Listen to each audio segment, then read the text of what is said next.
এবার আমরা নিজেরাই ক্রেতা সেজে পরিচয়.com থেকে তথ্য কিনতে চাই।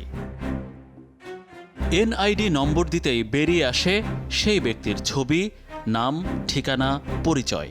এখন চাইলেই এই ব্যক্তির পরিচয় ব্যবহার করে যে কোনো অপরাধমূলক কর্মকাণ্ড করা সম্ভব। কিন্তু আমরা এটি করেছি শুধু পরিচয়.com-এর তথ্য বেচাকেনার বিষয়টি যাচাই বাছাই করার জন্যই। এই তথ্য কিনতে আমাদের লেগেছে 20 টাকা। এর 2 টাকা নেবে বিসিসি।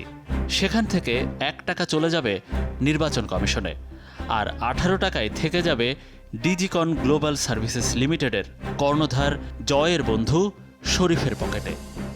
এই শরীফের পকেট ভারী করতে এত আয়োজন করা হয়। বিশেষজ্ঞদের মত, ক্ষমতার অপব্যবহার করে সজীব ওয়াজেদ জয় এসব গর্হিত অপরাধ করেছেন। সজীব ওয়াজেদ জয় এবং এই পরিচয়.com-এর যারা স্বত্বাধিকারী বা তার সাথে যারা জড়িত, এবং এই মিরর কপি যে তাদের হাতে তুলে দেওয়া হলো, সেই মিরর কপি তুলে দেওয়া যেমন অপরাধ, পরবর্তীতে যদি এটা অন্য কোথাও শেয়ার হয় সেটাও তো অপরাধ।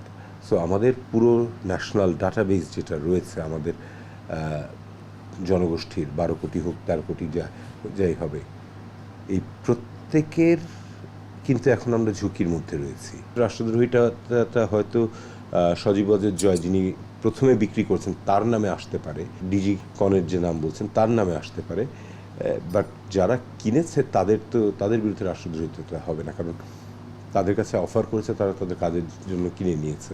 শুধু ব্যক্তির পর্যায়ে না, রাষ্ট্রীয় নিরাপত্তার জন্য এটা একটা বড় ধরনের হুমকি, এবং এটা যারা করেছে সেটা সম্পূর্ণ বেআইনিভাবে করা হয়েছে।